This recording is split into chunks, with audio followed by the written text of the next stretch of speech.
Today we have on Mr. Dwayne Harmon. He is a personal friend of mine. We're very excited to have you on. Good to be here. I saw some of your podcasts, and I'm humbled and honored at the same time that you'd even asked me to come and do a podcast, and really like what you guys are doing. Well, thank you. We appreciate that. Dwayne, me and you have talked extensively in the past. We've done a lot of things together. So I thought might as well sit down and record one. That sounds fine. We always basically start the same way. Where did you grow up? Well, I was actually born in Norfolk, Virginia, but as the old saying is, I moved just as soon as I could. I think I was 2 when we moved back to Carroll County. My dad was born and raised in Carroll County, and so we moved up Piper's Gap, and we stayed there in a rental house for a little while. Then we moved back to this part of Carroll County, here in Woodlawn, and from where you live, just over the hill here, as the crow flies, is where my grandpa's place was. So we moved in the old home place down there and stayed probably 2 years. Then we moved back up to Piper's Gap, and the house my mother's father, my other grandfather, we done a lot of remodeling on that, and that was home for a lot of years. Yeah. And what did your parents do? My dad was a barber by trade. My mom worked in one of the factories. You know, she worked in a couple of the factories till she retired. But my mom was kind of a caregiver. Her mother was real sick, and she quit her job to take care of her mother. And then my father, he had emphysema real bad. He was bedfast for about 3 years, and my mom took care of him. So she was a caregiver in a lot of ways. She took care of her father when he got real sick. My uncle, he lived with my uncle until he had to go to a nursing home, and then he passed not long after that. But yeah, I guess my mom, she's been a caregiver most of her life. Yeah. Where did you go to elementary school?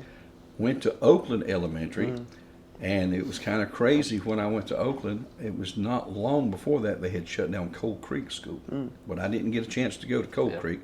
But I went to Oakland for elementary school, and then to Woodlawn to the intermediate school, and then Carroll County is where I graduated high school. But the thing about it, my dad was born many years before that. He attended Woodlawn School, and my aunt, his baby sister, told me that they would walk these hills and hollers to the school, and she said, I never remember missing a day due to bad weather. Yeah. So I mean, they walked and forded the creek, but it was a different time then. Yeah, we missed just a week here a couple weeks ago because of weather. Thing is, up at Tech, I mean, they don't close that very often either. Right, So right. But you don't have to go through hills and hollers like you do here. If you can think back to it, what is your earliest memory? The earliest memory, I can just barely remember when we was in Norfolk playing on the porch. Just barely can remember that.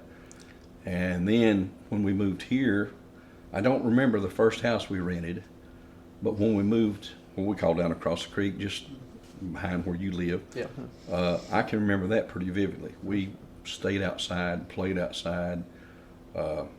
We were young, just kids, didn't realize the copperheads and all this stuff, the dangers of the woods. But we had a ball. We really did. We was down at the creek. Mama would fuss, and of course we'd sneak off every chance we got to get to the water. You know, young kids do. Yeah. But that's some of my earliest memories. And you say kids. Can you talk about your siblings, son? Well, I've got 3 brothers. Scotty is baby. Then Joe is my brother just under me, and then my brother Junior is older than I. So I had 2 half brothers. They both deceased. They were really good guys. As I was young growing up, I didn't get to spend much time around them, but later as I grew up and got to know them better, we spent a lot of time with my half brothers too. We were very close, and it was a good family. Yeah. Did you play any sports growing up? I played softball, I think, part of 1 year. And there was a lot of work going on around the house, and so my dad thought it'd be better for me to stay there and to run the roads, as he said. But that year, I think we won everything, and of course I didn't get to finish up the season, but that's the only year I can remember ever playing sports. Yeah. Is that something that you wish you could have done into high school and maybe middle school? Yeah, looking back now, I probably enjoyed it a lot. A lot of my friends and had some cousins and stuff. Of course, they played football and stuff. They were really good. Yeah, definitely. So as you look at your school time, was there any educators that really had an effect on you? I remember our math teacher, Mr. Cox. He had us doing stuff way beyond our grade, and he made it fun. Yeah. And we really enjoyed his class. Had some interesting teachers. I think Miss Wright, she was our science teacher, and she was just an excellent teacher. I remember she taught evolution, and she opened the book and read it word for word and talked about all this. And I remember when she got done, she closed the book and she said, I wouldn't be a good Christian if I didn't tell you about the creation. So then she explained, and this was a bunch of, intermediate kids, but she never forced it down our throat. But her definition made a lot more sense than the evolution. So I respected her for her faith and for what she shared with the class. Definitely. Yeah. Now, was Mr. Cox, was that the husband of Shelby Puckett? Probably, I'm not sure. Because I think she married a Mr. Yeah, Cox, who was a math teacher. Yep. So I wasn't sure. Probably all linked He back. was a character. He always had a story to go with every lesson. Yeah. And I guess that's how we would remember. Yeah. But yeah, he was a fun educator, and we had some other really good ones. Things has changed so much. When I was in school, everybody carried a little side knife, a folding hunting knife. And our shop teacher, he kept a wet rock on a stone on his desk. Said, "Anytime y'all want to sharpen your knives, don't think they do that anymore." No. And when I got into high school, all the seniors, the ones that were fortunate enough to drive, there was always a rifle or something hanging in the back rack of the truck. And when they'd get out of school, they would go to the woods to hunt. And back then, a school shooting was never thought of. That was just something it never even crossed the mind. Yeah. It's a different time for sure. Different times. Really different times. Absolutely. My parents said that when they were in school, all the doors were unlocked too, that they could just go in and out as they wanted. Absolutely. And now you got to go through the front office. Yep. That's different. Yeah, I think probably when I went to school, even before I graduated, you went in the front door, side door, the back door. If there was a basement, I'm sure you could have went through the basement door. And no one thought about stuff like that. Yeah. It just shows how different things are. What year did you graduate? I graduated in 1980. With my age, I should have graduated in 81, but I thought it would be good to graduate a little early, so I took summer school and done the 11th grade in summer school, and I come back as a senior. But then I realized you work the rest of your life. Nobody told me that. So I was working a full-time job when I graduated high school. But I missed the class of 81. I missed like a lot of the different things that they would do, like school reunions and stuff. I missed out on that. So looking back, probably wasn't the best thing I could have done was, getting out early. But at the time, I thought it was something I needed to do. But Did you ever consider going to college? no, I didn't really know what I wanted to do as far as that. I thought a lot about, I wish I maybe could have found some trade schools or something, but I really never was much to think about college. Yeah. Did you work while you were in school? Yes, I was working for Gooch Harmon. Helped build the lower store when I was in school. Bought my first car off of it. I told Gooch, I said, if you find something you think would make me a good car, I said I'd be interested. And a lady that lived up next to the old post office traded in a 67 four-door Bel Air. And if you probably don't remember Beretta, the TV show with Robert Blake. It is the exact same car that he drove. Ugly four-door Chevrolet with rust over the back wheels. But I was so proud of that car. It ran great. Yeah, I worked out my first car working at Harmon's. Like something to be proud of for sure. Well, I was a senior and I got to drive. Right. So it meant a lot to me. So where did you work after you graduated? Was it back down there with Harmon? Well, when I graduated, I was actually working at Haynes on second shift. I would go to school all day, and I think my last class was study hall. And I never did go to study hall. I would go straight to work and work production till 11 o'clock at night. So you get home close to midnight, try to get a little sleep and be back at school the next day. And it was tough, but a lot of folks back then, you know, a lot of my schoolmates did that very thing. They all had jobs. What did you do at Haynes? Well, I started out, they put me on the spinning frame, and then wound up back next to the went from the spinning frames to where they was putting the string on the cones that went to knitting. And I had a job back there. I was working cleaning on the machines, and they had a name for it back then. We just cleaned up and kept things going more than that. And that was on third, so I went from second to third shift to do that. So that's another year or so that you didn't sleep, you know. It's always tough to try to sleep in the day. Yeah. Now, Luke told me that you work third shift now. Sometimes. I work for the City Galax now. I've been there a little over 29 years. And right now, we have such a great bunch of guys that I work with, but when someone's on vacation, and we had a boy that was on vacation, and so I volunteered to do his. I talked to one of our other workers. He said, I'll work it, or you can work it, or we'll split it. And I said, well, I'll just go ahead and take it. Because he took it last time. I said, it's my turn, I'll work it. So I work 12-hour nights, but for the most part, I'm on 8-hour days. Yeah. That's tough. Yeah, what's that like adjusting to that third shift when you're not used to it? I can only, you know, it's sort of like being hit by a Mack truck at about 45 miles an hour. Yeah. You know, you just feel drained all the time. Sleeping in the day is so much different than sleeping up at night. And you wake up and you're not rested well. And we've done that for so many years. But, you know, overall it's not bad. You just have to learn to go to bed and get some sleep. The neighborhood we live in is a really good neighborhood. I love all my neighbors. We get along so well. But when you're trying to sleep and somebody's weed eating or mowing their yard or whatever at 11 o'clock in the day, but you know, 11 o'clock in the day is when you're supposed to mow your yard. Right. So they're doing what they're supposed to, but it just makes it hard to sleep. But you know, hopefully those days are about over. I'm maybe looking to retire before long. Yeah. But how did you balance family life and that work schedule with sleep? Well, it's like everything else. It was a challenge, but one thing about when we was working the 12-hour nights, you got a lot of days off. So your first day, of course, you try to catch up on your rest, but then that gave you a couple of days. Sometimes it would be on the weekend, sometimes it would be in the middle of the week.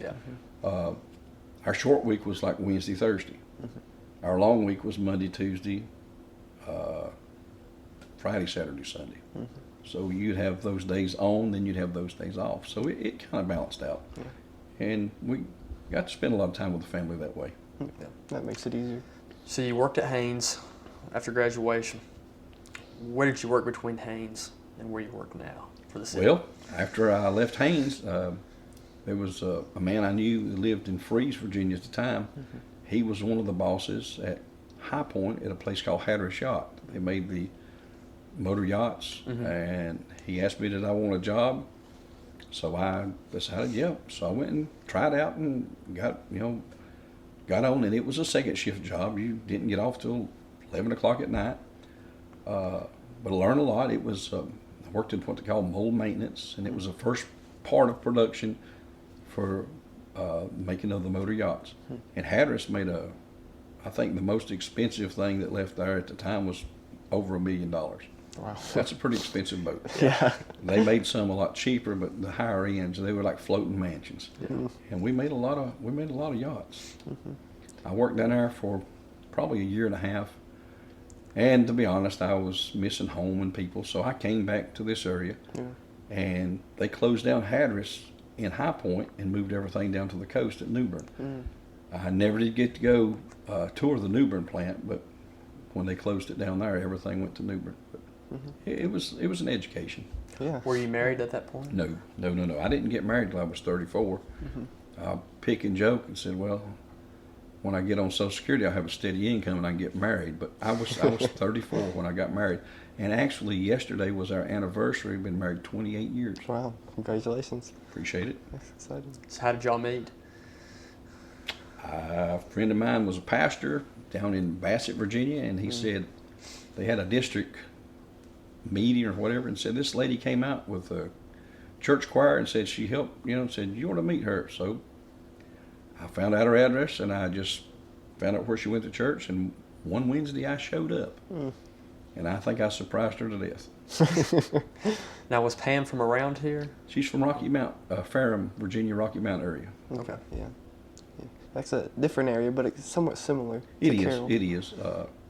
My father-in-law and mother-in-law, they were like a second set of parents. They treated me so good, and miss them so much. But yeah, they were really great. I couldn't have handpicked better in-laws. I really couldn't. So when you look back at your life now, that you waited that long, did it make it easier that you were older to be married? I think so. You've got to consider what you're getting into, and I took marriage very seriously, and I wanted to be sure that's what I wanted to do. So I probably didn't have to wait that long, but I did, and I'm happy. I got to do a lot of stuff on my own. Worked a lot of different places, but it's, like I say, it was an education. But when you get married, I think you need to be ready to settle down and really work towards a marriage. And I think we have. I think I pick on my wife a lot, but she's really a good person. She's been great to work with through the last 28 years. Yeah. When did you have kids with her? We was married a couple of years before we ever had our first daughter, Amy, and it's probably another 2.5 years before we had the second daughter, Emily. Is our kids something that you always knew you wanted to have? Nope. I didn't think I wanted to ever have kids, but they are probably one of the most precious things that I know in my life. They really are. And my oldest daughter, Amy, her and her husband, they had a little boy about 8 months ago, and I spoil him every chance I get. Yep. And right now, I'm thinking somehow I got nicknamed Grumps, so he likes to come to Grumps, and it just lights me up. I can't help but grin when he starts reaching for me. It's just. A friend of mine told me, says, when you have grandkids, it'll thump a chord in your heart that you didn't know was there, and it does. It really, truly does. Yeah, definitely. How did having children change you as a person? Oh wow. Well, like I said, I didn't get married till I was 34, and I wasn't crazy stupid. I got saved when I was about 21-year-old, so I was kind of rooted and grounded and settled down, but I didn't have to answer to anybody. Got a preacher friend of mine. We've been friends for well over 35 years. He was in Appomattox, Virginia at the time, pastoring church. I got off of work that Friday evening, went home, and I said, I'm not going to sit here all weekend by myself. So I throwed a change of clothes on the back of a motorcycle and pulled in his driveway at like 3 o'clock in the morning. And so when you get married and start having children, you can't do that. It's no longer about me, but it's about my family, and that's how I look at it, and that's how I've tried to live it. Yeah. Was that a hard adjustment for you? A little bit. I mean, a good friend of mine explained marriage to me long before I ever got married. He said, "You're giving up your freedom, and if you don't think you are, you better not get married." He said, "But what you get out of it is worth so much more." And after I was married, I saw exactly what he meant. Like I said, it's no longer about me, but it's about my family, and it's not hard to put your family, ahead of yourself. Yeah. And then, really, by doing that, you get so much more back. And you've mentioned your faith a couple times throughout the episode. Is that something you wanted to instill in your children as you're raising them? We did. I think when Amy was, 3, 4, 5 days old, as soon as my wife was able to travel, we had her in church. She became a church baby immediately. The people sitting beside us, can we see the baby? And she got passed all the way down that pew. They handed her to the next pew back, and they went all the way across. It was kind of funny. To the back of the church, then it crossed the aisle, every pew, and then it crossed the front aisle. And she eventually, before the service was over, they worked her back to us, So, yes, she was a church baby from the time. And both of my daughters now, they have a very strong faith. They're very active in the church, and they, and it shows. And it's nothing that I done. I understand it's the Lord, but I'm very proud of the life that they're living. And my son-in-laws, they go to church with us, and they're serving the Lord, and it just makes for such a great family. It's just a great surrounding to be in that. Yeah. You mentioned that you got saved when you were 21 years old. It's right at 21. It could have been the very last months when I was 20, but somewhere around, it was close to when I was 21. I remember, because I've been going a long time. Yeah. So, and I really appreciate what the Lord's done for me. Mm-hmm. Did you grow up going to church with your parents? No, my mom and my dad, they wasn't, at that time, they weren't big church attenders. Mm-hmm. They used to send us to church. There was a church right beside where we lived, Mount Sinai Church, and we would go there like to their Bible schools. Yeah. And then my grandfather, on my mother's side, he centered his life around going to church, and we would go to church with him while we were little. But as you grow up and you venture out and you forget these things, but I really got serious about serving the Lord when I was about 21-year-old. Mm-hmm. What sparked that change? Just Was it him? it was just the Lord. I mean, somebody had to be praying for me because conviction came down on me pretty hard. I remember I would wake up every morning at the same time. It would be 3:30, and I'd look at the clock, and I said, I know I need a change. Mm-hmm. And finally, I just had to quit running. Yeah. Yeah. What were some of those first steps, just showing up and attending church? Did you reach out to a pastor? Well, it's kind of funny. Where I started going to church, they used to do like spaghetti suppers and stuff like that, and I would stop by and pick up supper for family or whoever, and I kind of got acquainted with them that way. And then my uncle went to the church that I attend now, and of course he invited me several times. Mm-hmm. So it just seemed like the natural thing to do when I got saved, and it just grew into something I just wanted to continue on with. A church family is something you don't find that fellowship in a lot of places. Yeah. But your relationship with the Lord, that personal relationship, it makes it worthwhile. Mm-hmm. Yeah, absolutely. Yeah.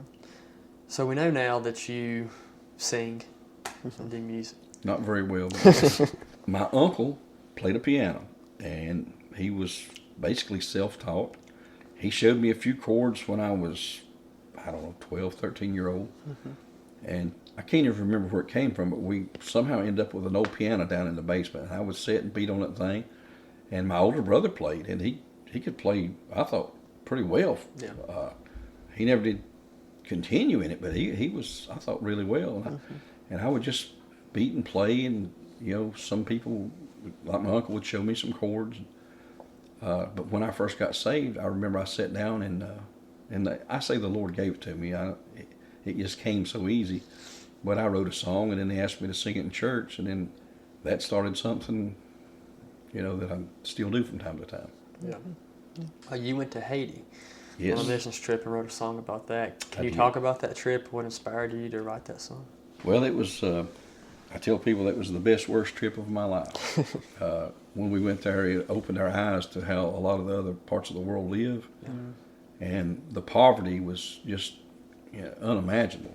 We are so blessed in this nation, and we throw away things that they would love to have. Yeah. And so we saw their poverty, and we met some really good people that was the missionaries there. We worked with two different missionaries.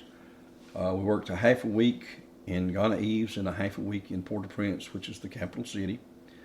And the lady in Port-au-Prince, she took a 17-room Caribbean mansion and made an orphanage and a school, and it was also her house.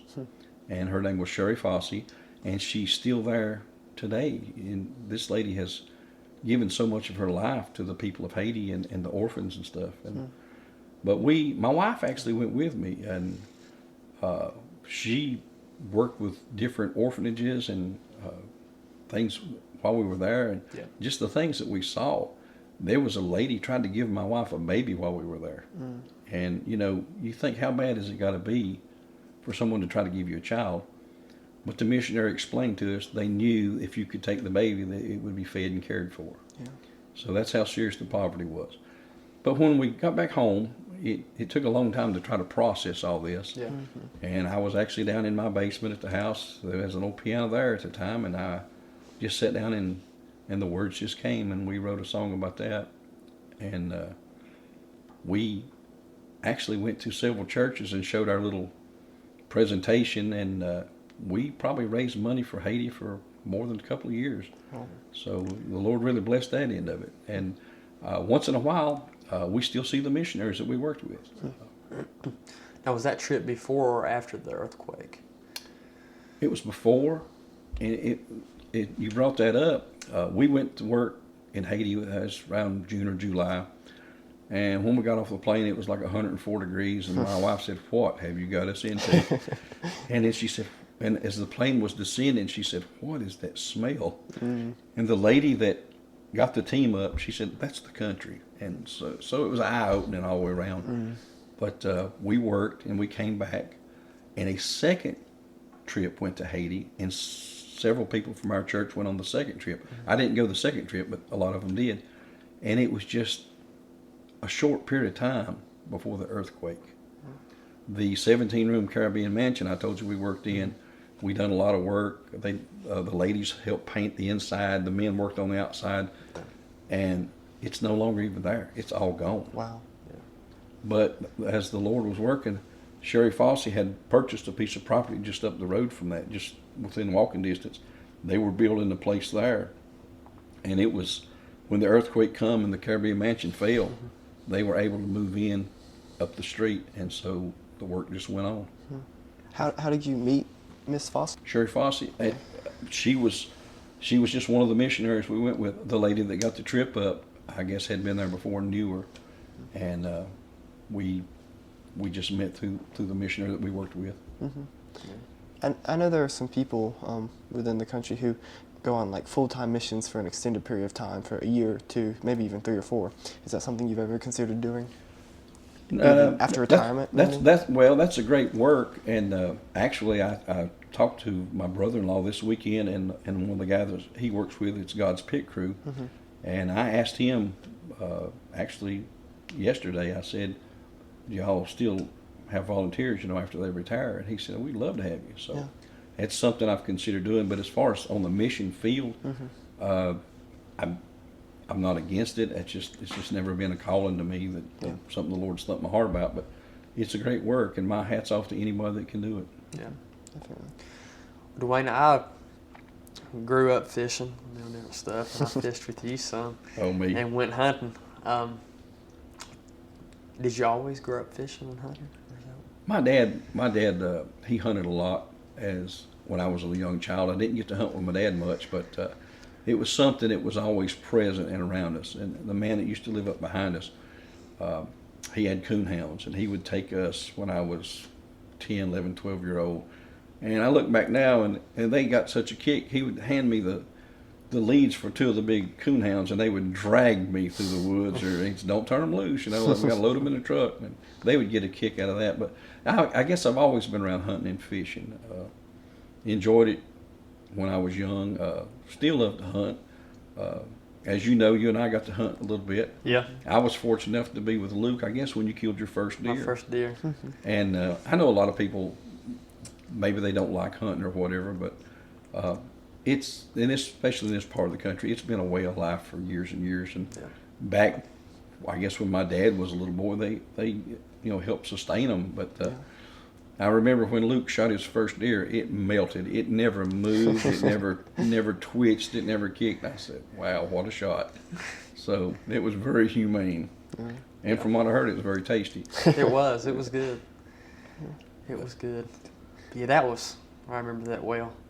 And the next one I shot, it took off. I thought I'd missed it. I thought you missed it. As a matter of fact, I think I might have fussed at you. I said, "How did you miss a shot like that?" And you said, "I thought I hit it." And when we found the deer, it didn't run too far, maybe 75 yards, 100 yards or something. And it was a perfect, well-placed shot. So Luke was on the money again. Just sometimes they don't fall in their tracks. But No, but I was worried. I said, I can't believe I missed it. But you didn't miss that. It found its mark. It just sometimes a deer is amazing. You put a shot like that on them and they'll run. But we was able to recover it. Just a little farther to drag. Not too bad. Last year, I think we went twice and didn't have much. Didn't see a deer. I was so surprised. That don't usually happen.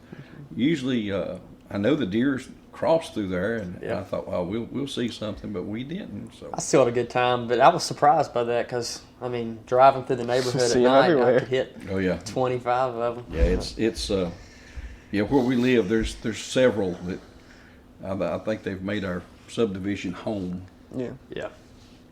It's pretty wild. I mean, especially it seems the past few years, too. It's just Oh, yeah. been an explosion. Mhm.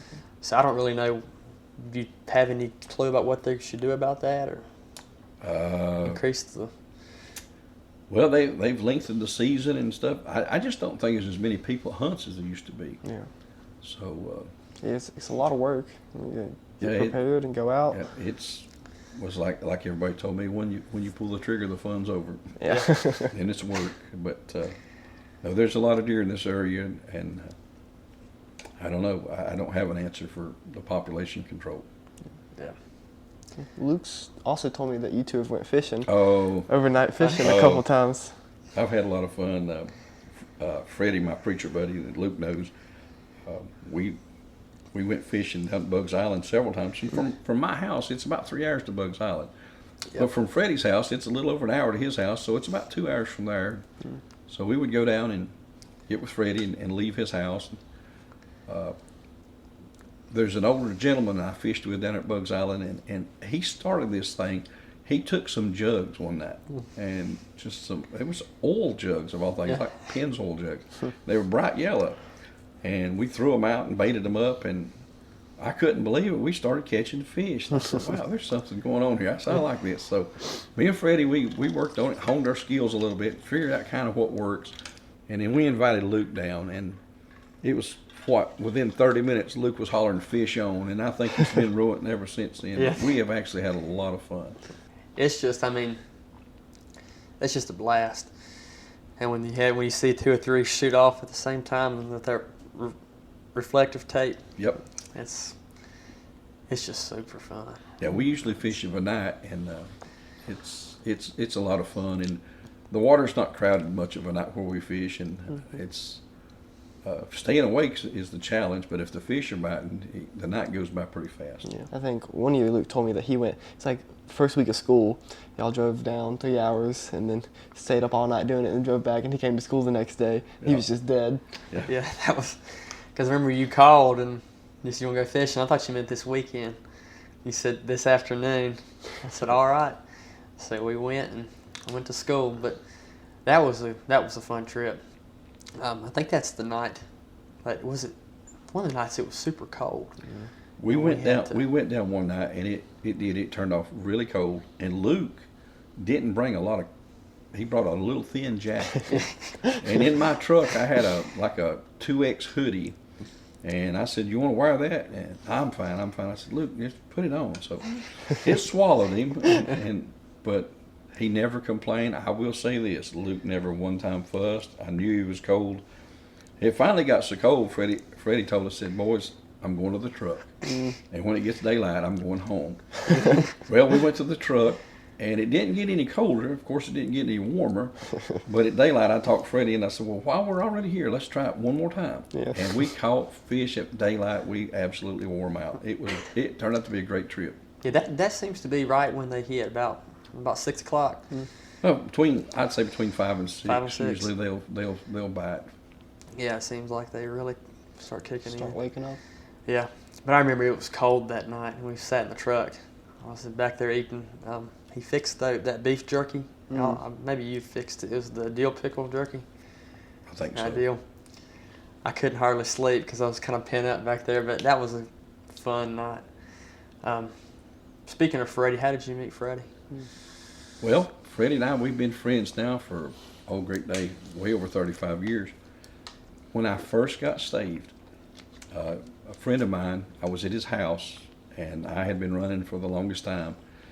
And I was at his house, and I didn't realize that he'd got saved and started going to church. And he began to tell me about his conversion, how the Lord saved him.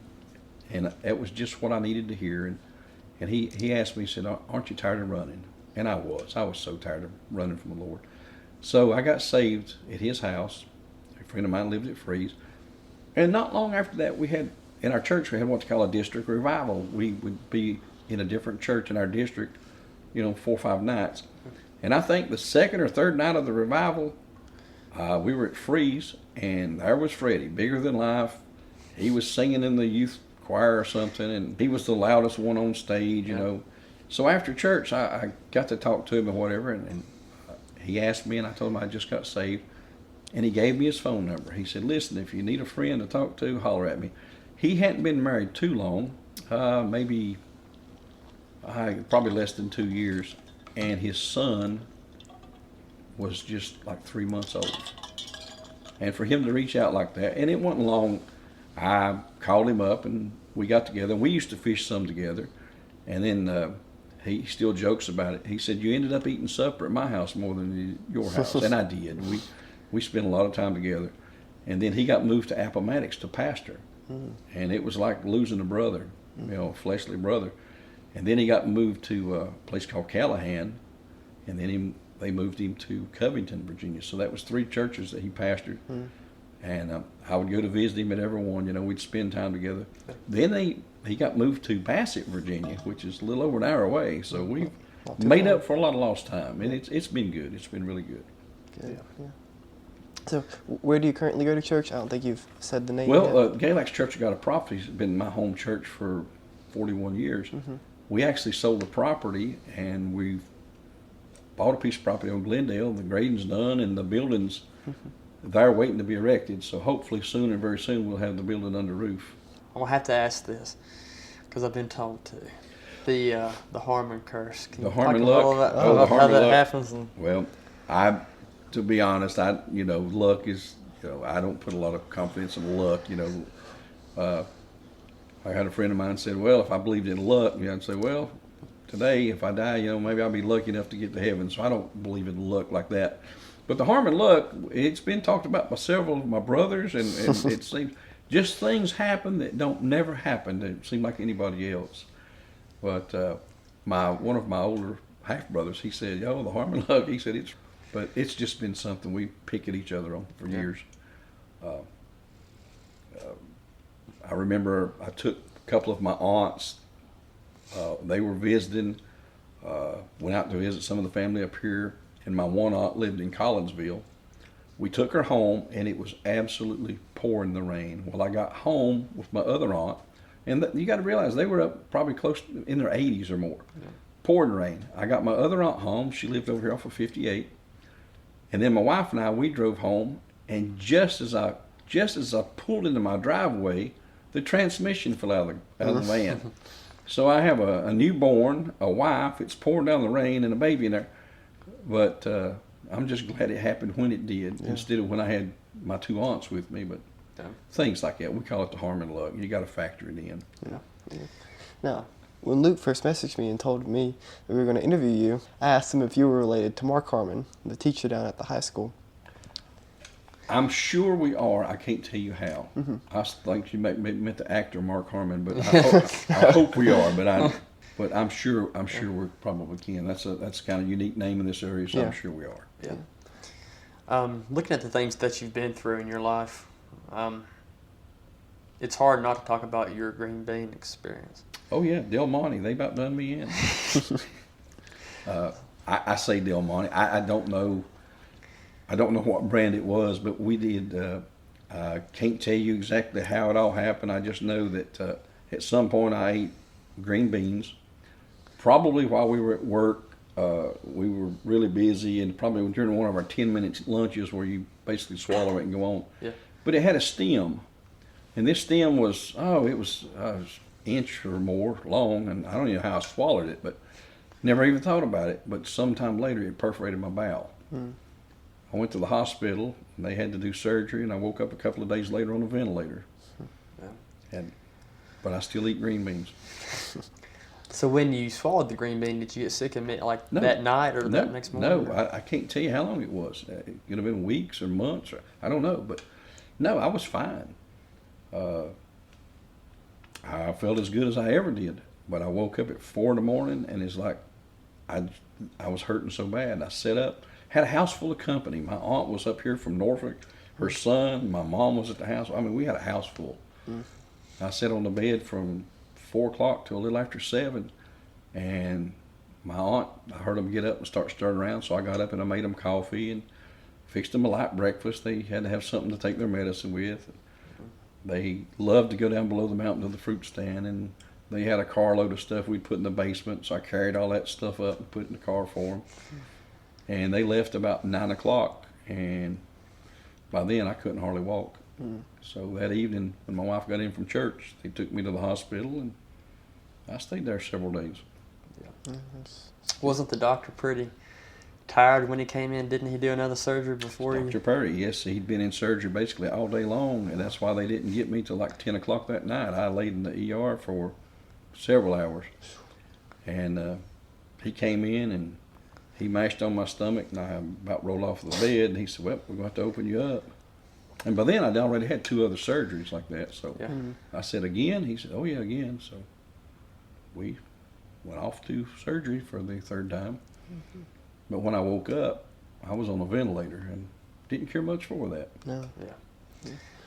Luke, before you got here, when we were talking, you also told me that you had some sort of chemical accident at the water treatment plant, where something got sprayed in your face. Yeah, it was more like it wasn't as much chemical as it was what was in the bucket. It was Okay.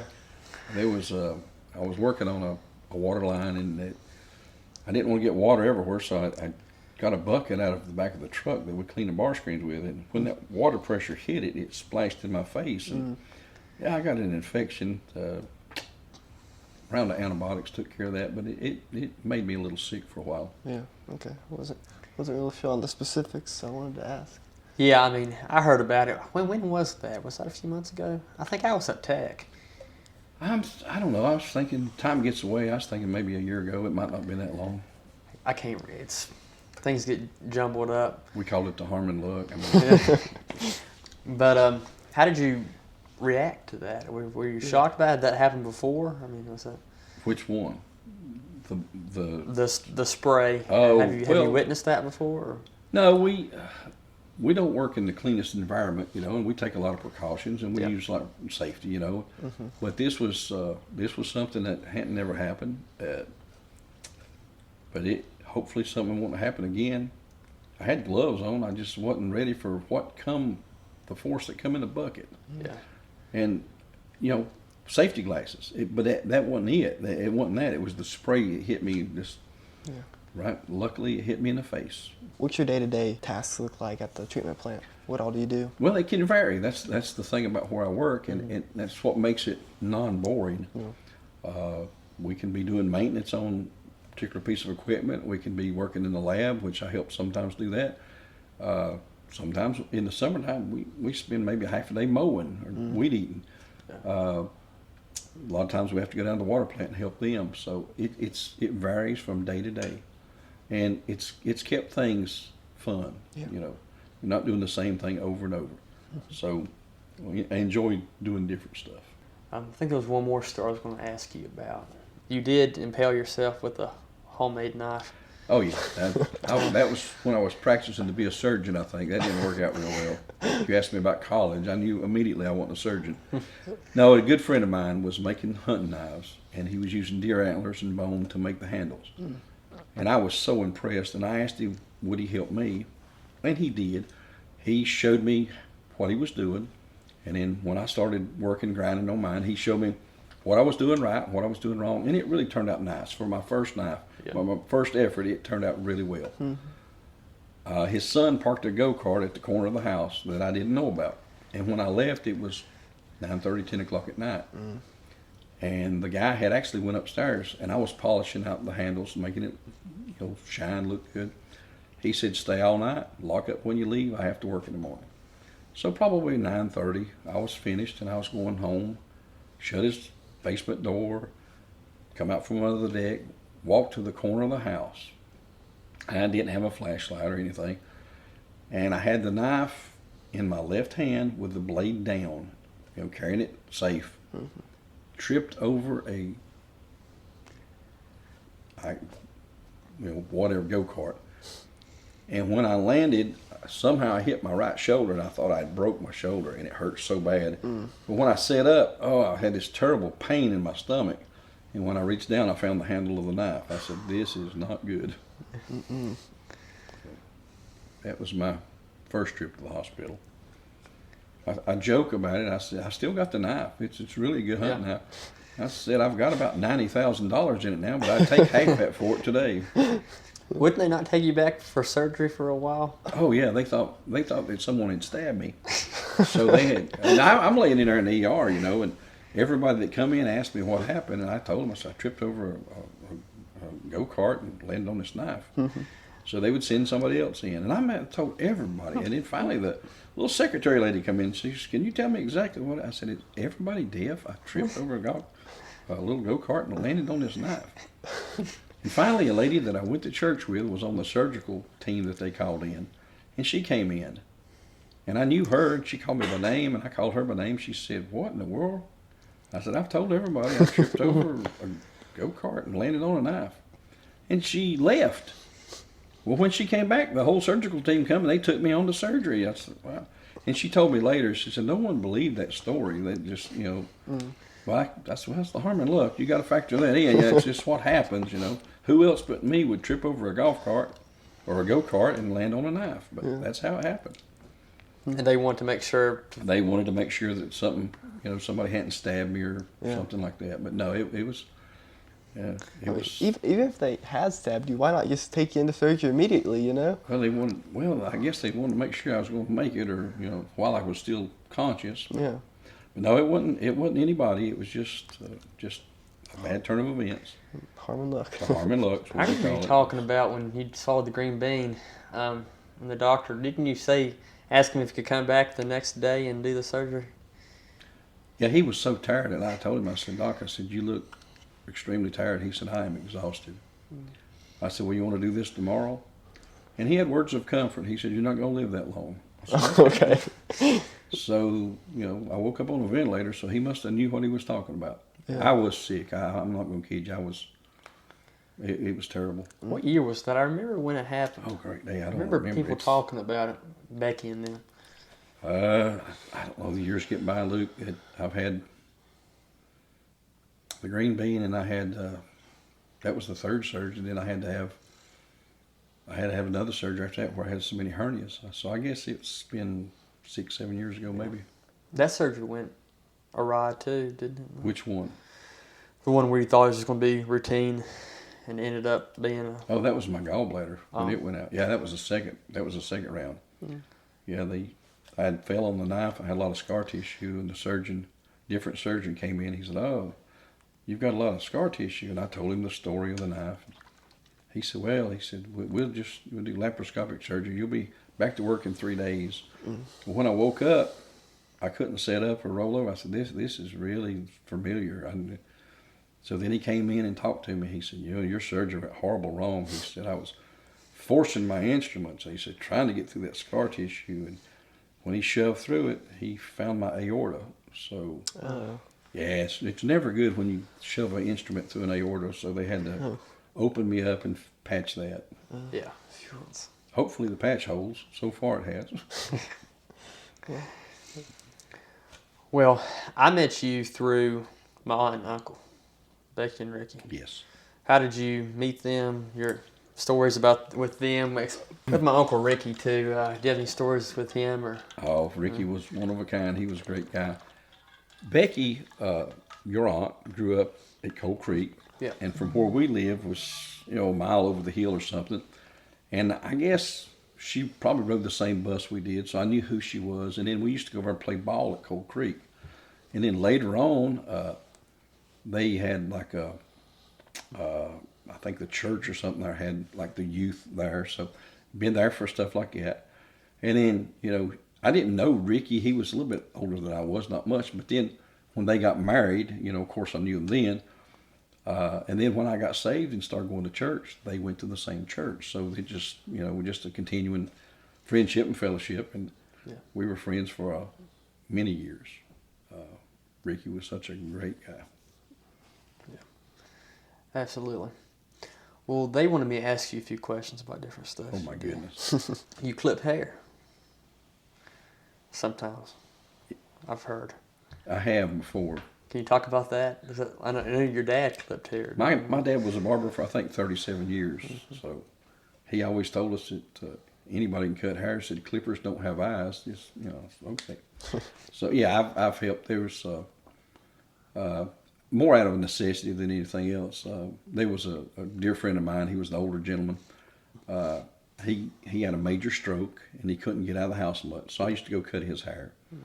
Where my mom's at in the nursing home, there was some people up there that needed a haircut. So I loaded up some stuff, went and cut theirs.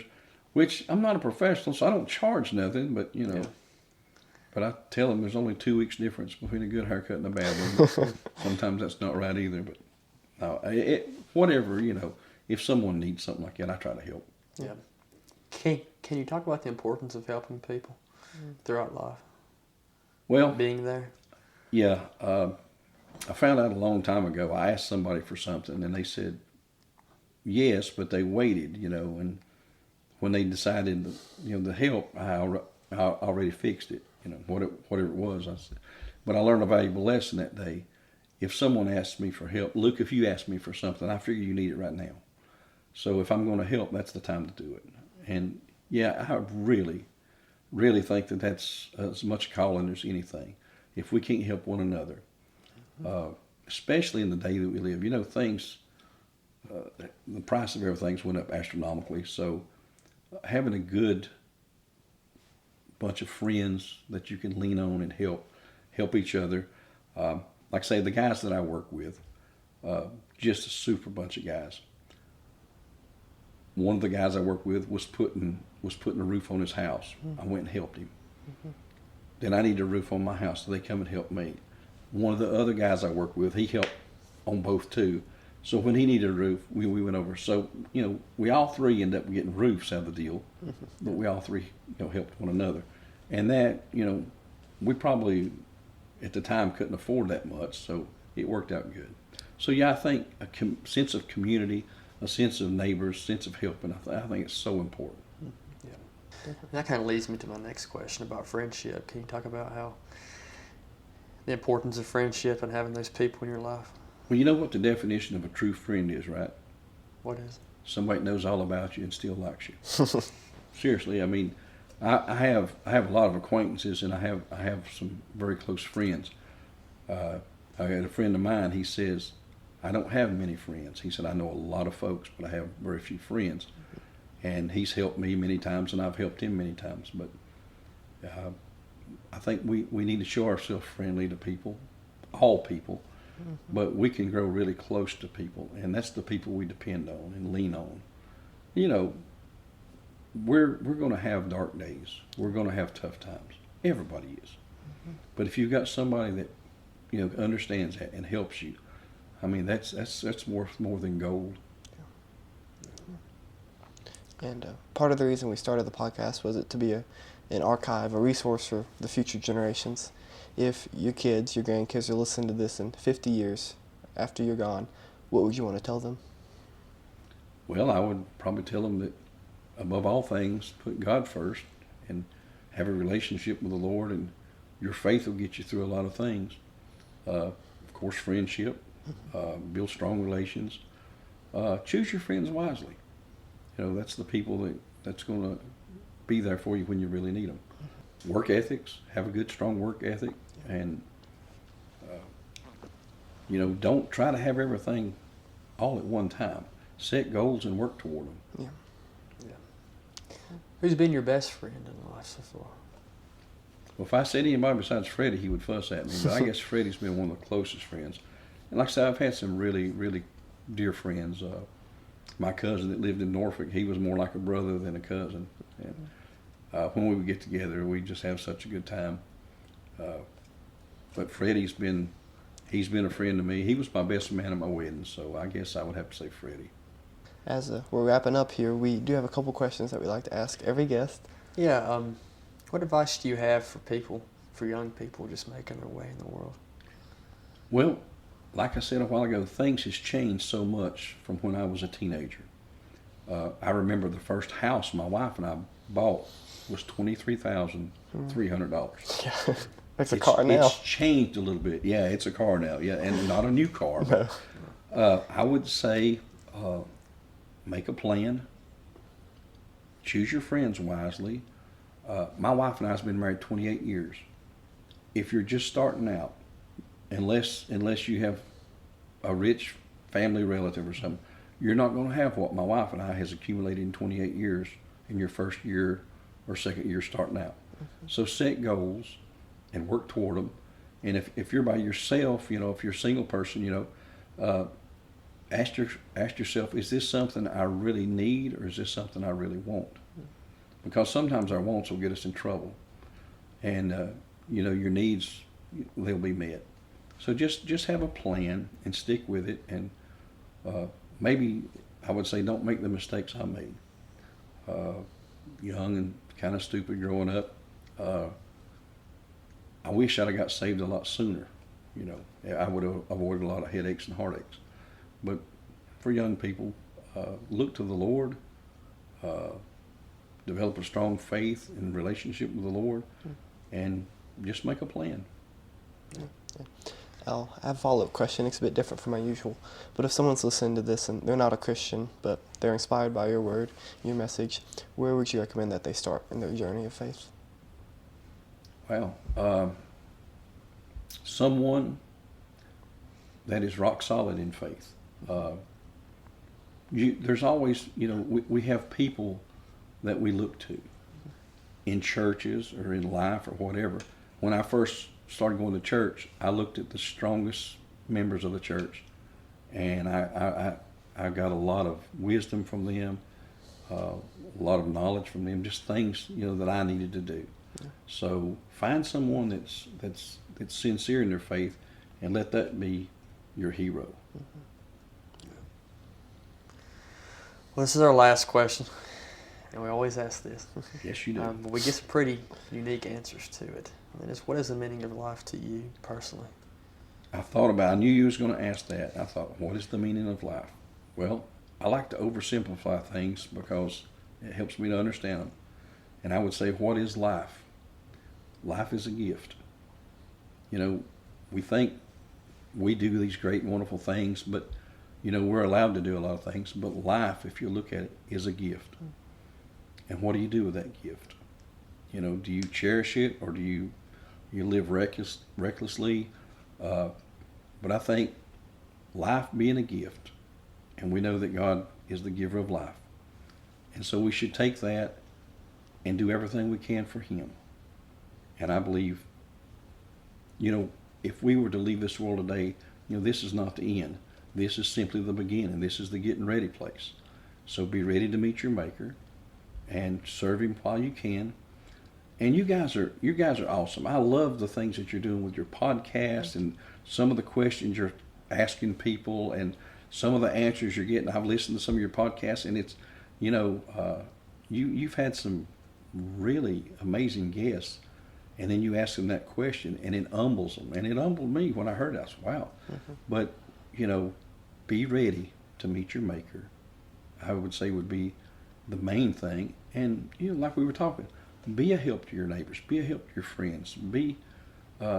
Give more than you receive. The meaning of life. Well, Dwayne, thank you for coming on today. Look, it's been a pleasure. I hope all my babbling don't sound crazy, but you guys are awesome, and I love the fact that you're reaching out to so many different peoples, different walks of life, and you guys are really incredible, and I appreciate what you're doing. Thank you.